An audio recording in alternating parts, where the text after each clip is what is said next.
Hello everyone, welcome to our channel. இன்றைக்கி நம்ம சேனலில் கிச்சனில் வந்து ஒரு சின்ன அப்டேட் பண்ண போகிறோம். வேறு ஒன்றும் இல்லைங்க, கவுண்டர் டாப் ரொம்பவே மோசமாக இருந்துச்சு இல்லைங்களா. நான் ஃபீல் பண்ண ஒரே விஷயம் அது மட்டும்தான். ஆல்ரெடி வாங்கின சீட்டை ஃபுல்லாக நான் வீட்டில் ஊர்லேருந்து வர கிளம்புற அவசரத்தில் மறந்து வச்சுட்டு வந்துட்டேன்றதுனால சரி இப்போதைக்கு ஒரே ஒரு சீட் மட்டும் வாங்கி ஒட்டுவோம் அப்படின்னு சொல்லிட்டு இந்த சீட்டை ஆர்டர் பண்ணி, இது ஒரு பெரிய ஸ்டோரி. ஆர்டர் கேன்சல் ஆகி திருப்பி வந்து என் கைக்கு வந்து சேர்றதுக்கு எனக்கு 1 மாதம் ஆயிடுச்சு. எனக்கே ஆசை விட்டு போயிடுச்சு. சரி விட்டுருவோம், நம்ம ஊருக்கு நெக்ஸ்ட் மந்த் போகிறோம்ல, அப்போயே எடுத்துகிட்டு வந்துடுவோம்னு சொல்லிட்டு. இருந்தாலும் ஒரு சின்ன ஒரு அல்ப ஆசை அப்படின்னு சொல்லுவாங்க இல்லைங்களா. சரி வாங்கி தான் எப்படி தான் இருக்குன்னு பார்ப்போம் அப்படின்னு சொல்லிட்டு அது எல்லாத்தையும் நான் வந்து ஒட்டிட்டு தான் இருந்தேன். ஒட்டுறப்போ வந்து வாட்டர் பபுள்ஸ் வரக்கூடாது இல்லைங்களா. அதனாலவே வந்து ரொம்ப அதை வந்து கொஞ்சம் கொஞ்சமாக அந்த வாட்டர் பபுள்ஸ் எல்லாம் ரிமூவ் பண்ணி ஒன்று ஒன்றா, ஏன்னா சிங்கிள் பர்சனாக ஒட்டுறோம் அப்படின்றதுனால இதுக்கு வந்து 2 பேர் ஹெல்ப்புக்கும் வர முடியாது. சீட்டை கட் பண்ணி ஒட்டினோன்னா அந்த ஜாயிண்ட் இருக்கிற இடத்துல எல்லாமே உதிர்ந்துட்டே வந்துடும் அப்படின்றதுனால, ஒரு உறிஞ்சிட்டே வந்துச்சுன்னா அது எல்லாமே உறிஞ்சிட்டு வந்துடும் அப்படின்றதுனால ஒரு ஆளாகவே தான் எல்லாத்தையும் பண்ணிகிட்டு இருந்தேன். அப்பைக்கு அழுத்தி அந்த வாட்டர் பபிள்ஸ் எல்லாமே இல்லாத மாதிரிக்கு எடுத்து விட்டுட்டு இருந்தேன். ஸ்டிக்கர் என்னவோ நான் எதிர்பார்த்ததை விட சூப்பராகவே இருந்துச்சுன்னு சொல்லலாம். அந்த அளவுக்கு ஒரு எலகண்ட்டாக கட்டுச்சு கிச்சனை. நான் ஒயிட் சூஸ் பண்ணதுக்கு என்ன ரீசன் அப்படின்னு கேட்டிங்கன்னா, நிறைய பேர் பிளாக்கு, பர்பிள், ப்ளூ நிறைய கலர்ஸ் இருந்துச்சு. என் ஹஸ்பண்ட் கூட சொன்னாங்க பர்பிள் எடுப்பா அப்படின்னு சொன்னாங்க. நான் சொன்னேன் ஏற்கனவே கிச்சனில் ஒரே ஒரு லைட்டு தான் இருக்குது, மேற்கொண்டு நான் டார்க்காக கீழே போட்டேன்னா எனக்கு லைட்டிங்ஸ் அந்தளவுக்கு நல்லா இருக்காது, வெளிச்சமாக இருக்காது கிச்சனு. ஏன்னா நெக்ஸ்ட்டு அக்டோபரெல்லாம் பார்த்துட்டிங்கன்னா ஓவர் குளிராக இருக்கும். அப்போ பகல் டைமெல்லாம் பார்த்தா இருட்டடைச்சு காட்டும் கிச்சனை. அதே மாதிரி டார்க்காக நான் சூஸ் பண்ணேன் அப்படின்ற பட்சத்தில் எனக்கு ரொம்ப மெஸ்ஸியாக இருக்கிற மாதிரியே ஒரு ஃபீலாக இருக்கும். ஸோ நான் ரொம்ப லைட் கலரே போயிடுறேன் அப்படின்னு சொல்லிட்டு தான் நான் ஒயிட் சூஸ் பண்ணேன். ஒயிட் வந்துட்டு ரொம்பவே பார்க்குறதுக்கு கிச்சனை இன்னும் அழகாக காட்டும். நிறையா பேர் யோசிக்கிறது என்ன அப்படின்னு பார்த்தோன்னா, ஒயிட் சூஸ் பண்ணோம் அப்படின்னா ஐயோ டக்குன்னு கரையாயிரும் அப்படின்னுட்டு. அதே மாதிரி க்ளீனிங் ஒர்க் வந்து அதிகமாக இருக்கணும். கண்டிப்பாக அது கிடையவே கிடையாதுங்க. நீங்கள் ஒயிட் வந்து கிச்சனுக்கு தாராளமாக நீங்கள் சூஸ் பண்ணலாம்.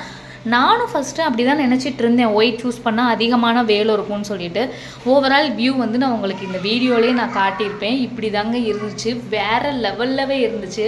வரவங்களாம் என்னப்பா டைல்ஸ் ஒட்டியிருக்கே அப்படின்னு தான் கேட்டாங்க. ஆனால் ஒரு சின்ன ஒரு மைனஸ் வந்து என்னன்னா, அந்த கவுண்டர் டாப் ஃபுல்லாமே வந்துட்டு அது ஃபுல் பண்ணலை. ஒரு கரெக்டாக ஒரு 2 இன்ச் கேப் அளவுக்கு அது கொஞ்சம் இடம் விட்டது மாதிரிக்கே தான் இருந்துச்சு. இப்போ தான் வந்து எனக்கு ஒரு திருப்தியாக இருந்துச்சு என்னுடைய கிச்சனை பார்க்குறதுக்கே. ஒரு சில டைம் அந்த இடத்துல கரையாக இருந்ததுனால ஒரு டிசப்பாயிண்டிங் இருந்துகிட்டே தான் இருந்துச்சு. என்ன தான் க்ளீன் பண்ணும் போதெல்லாம் ஃபீல் பண்ணுவேன். ஏன் அப்படின்னு பார்த்தா, அது முன்னாடி இருக்கிறவங்க அதை வந்து இந்த விறகடுப்போ ஏதோ சம்திங் யூஸ் பண்ணியிருக்காங்க போல். அது வந்து ரொம்ப அந்த 2 இடத்துலையுமே ஒரு சைடு இட்டால் கூட சரி நம்ம அதை அடுப்பு வச்சு மறைச்சிக்கலான்னு பார்த்தோன்னா 2 சைடுமே எனக்கு இருந்துச்சு. அதை பார்க்க எனக்கு கொஞ்சம் கஷ்டமாக இருந்துச்சு. அது என்ன தான் க்ளீன் பண்ணாலும் போகலை.